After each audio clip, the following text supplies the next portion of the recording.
to you lot. And as for who is leading my competition, it still is 𝐼𝐴 with a total score of 173. Rightio, let's now start with the tips for round 23, and geez, this is a pretty tough round for tipping. Even these bottom 9 contests as we start on the Friday night, Essendon taking on St Kilda.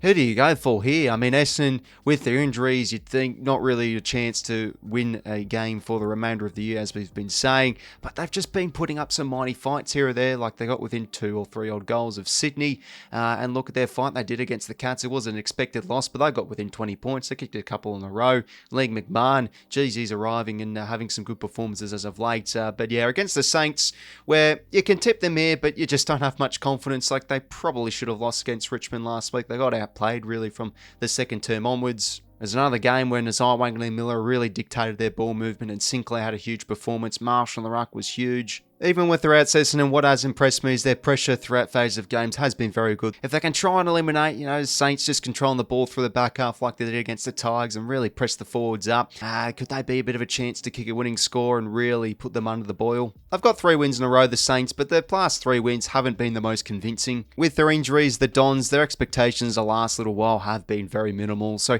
I continue to expect them to really bring it up to opponents, but I just can't trust them to tip them here. Even though they've had execution problems, the Saints, they have those players like Sinclair and 𝐼𝐴𝐴𝐿 that can really get them going. And I feel this game will be a pretty scrappy one, but I'll tip the Saints here. Just think they are the team in form. We'll go the Saints by 8 points. Next Friday night game, we have the Dockers taking on the Lions at 𝐷𝐻𝐻 Stadium. Massive game this one is. Fremantle, they're looking like the Pies from a few years ago. Just these final terms and these second half turnarounds they're doing. Just how they really get going and really get their surge football going. It has been impressive to watch, but yeah, there is that downside. They haven't been great from a four-quarter point of view, and always with Brisbane's quality and what they can do with ball in hand, they can really punish teams if you're not careful. So yeah, Brisbane disappointing last week against the Swans.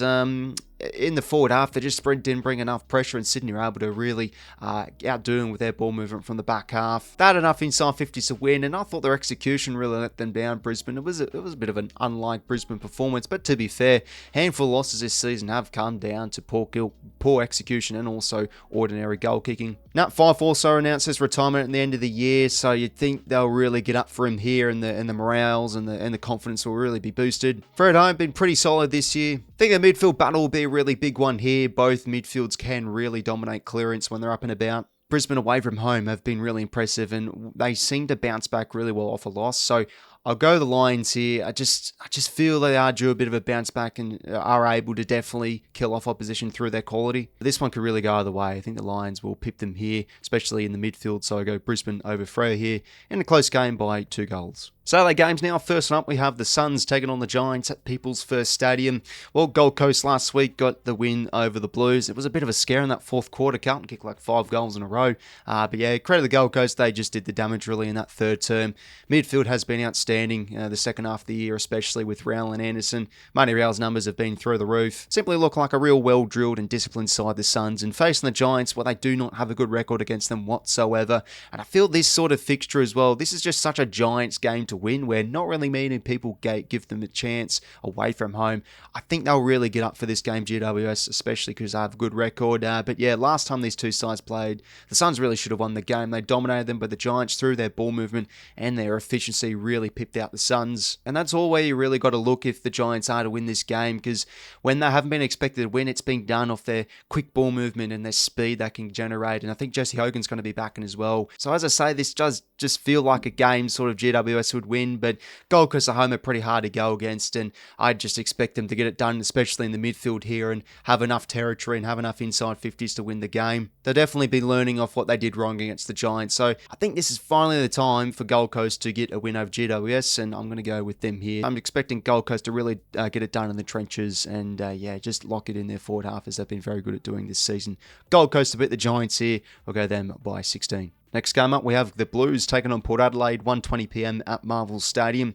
This one, right off the back, it's a tricky one to tip. Who do you go for here? Because it's both sides fairly low on morale. When looking at the Blues, I think they have been improving the last 2 weeks. They're showing a lot more pressure around the footy, and their midfield numbers have improved. Still, though, the end product, the conversion inside 50, has been a bit better, but overall, it just has still been a bit of a mess like this whole season. As for Port, a real gallant defeat against Fremantle. They definitely got a bit of a response in that midfield. They were, for the most part, able to beat Freo in the contested game, where they've been pretty poor at the last few weeks. And considering their injuries and even 𝐼𝐿𝐴𝐺𝐻 going down again, it was, yeah, definitely a performance to hang your hat on. But these are the sort of games where Port Adelaide just seem to really get up for when they're against the grain. And could this be another one here against the Blues? Because it's at home for the Blues, I'll just back them in here. And as I have been saying, I think they have slightly improved their game, especially their pressure the last few weeks. And I expect them to get it done, especially in the trenches against Port Adelaide, where their midfield, with their injuries, to be fair, has been pretty lackluster and also exposed. So yeah, Carlton I'll go with here over Port Adelaide. Fairly unconvincingly, we'll tip them here, and they should win this one by a close margin, 13 points. Next game up, 4:15 PM, we have Hawthorn taking on the D's at the MCG. Hawthorn, a mighty win it was against the Pies last time out. Really good record over Collingwood, as you all do know. And they just made the Pies look second-rate through their efficiency and through their speed. Also has been questions on their midfield, but geez, they got plenty from it. 𝐼𝐿𝐴𝐺𝐻, probably one of his better games of the season. Josh Ward just keeps on playing his part week in, week out. He's been impressive. And 𝐷'Ambrosio, such a good user on the wing. Facing the D's, where they're not looking like easy beats in the minutes, as we all expect a bit of that dead cat bounce from what you do get with an interim coach with Chaplin. And geez, it was almost like the shackles were released. It was probably the most entertaining I've watched Melbourne play all year long. Their ball movement just free-flowing and really got the runners going. They've got the Dogs out the back. With their low expectations, the D's, it wouldn't shock me if they really get up for this game and challenge the Hawks here, especially with the dare they're using with how they're moving the pill. But I just expect the Hawks, with their situations at the minute, must-win mentality. I just think they'll be too quality here for the D's. Hard to trust from a tipping perspective as well, Melbourne, given they've been so inconsistent in their strengths this season. So, yeah, Hawthorn, with how they played against the Pies last week there, the morale will be really high for this one, you'd think. They've been excellent off the intercept, been pretty good with how they're moving the pill themselves, and plenty of those forwards like Dylan Moore, Ginnivan, Watson in some form. So, yeah, Hawthorn, I think, will be too strong here for the D's, and they should win this one well by 22 points. Then for Saturday night, we have one of the games of the round, the Crows taking on the Pies at the Adelaide Oval. Collingwood just one win out of the last 5 games, and as we said for the Hawks game, they just made them look second-rate, nowhere near at the Pies. And look, old list, so there probably was a point due in this season where they would look a bit slow and lethargic, and that's certainly what they did look like on Friday night. Probably the most flattest performance of the season. Well beaten the midfield and just simply outpaced and outhunted, and just not enough effort. Hawthorn's speed really outdid them. Jeremy Howe going right down did hurt their defence from minute 1. And as we know what the Crows can bring, especially at home this season, at their best, one of the best turnover teams in the comp, they can really link up well and transition the ball exceptionally well from the back half.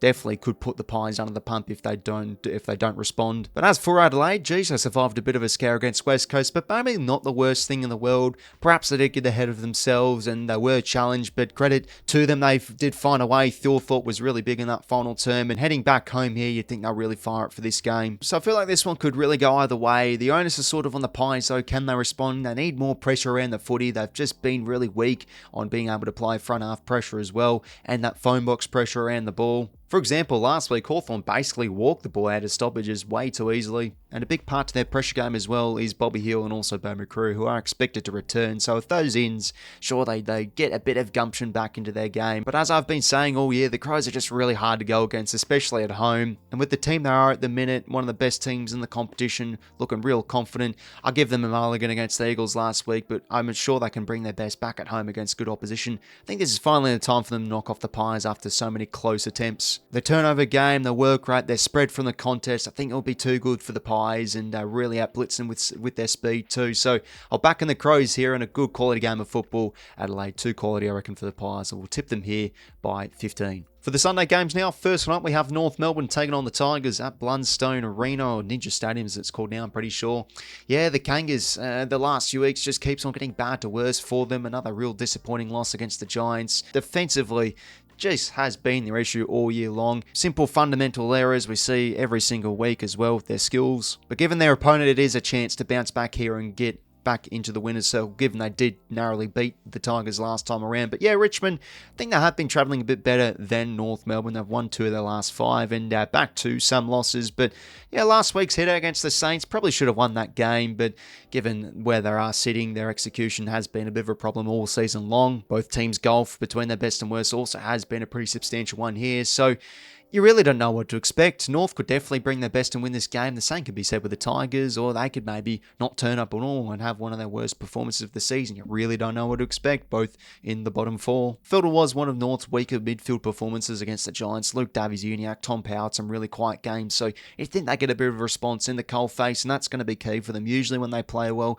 they can dominate and clearance, get plenty of field position of winning that midfield battle. Who do we tip here? Really could go either way. I'll probably sway my tip here towards the Tigers, given I've liked them a bit more from what I've watched the last few weeks. I have looking like a bit more of that convincing team to win. And when they really ramp up their pressure and they get enough from those senior plays, they can actually be tough to beat throughout phases of games and really be a tough nut to crack. So I'll go Richmond in this one, but really could go either way. We'll tip the Tigers in a close game here. Go Richmond by 9 points. Next Sunday game, we have the Swans taking on the Cats at the SCG Sydney. A real good win it was against the Lions last week. They have, since the bye, shown flashes of their ball movement from last year, and probably was the most confident they've looked all year with their win over the Lions.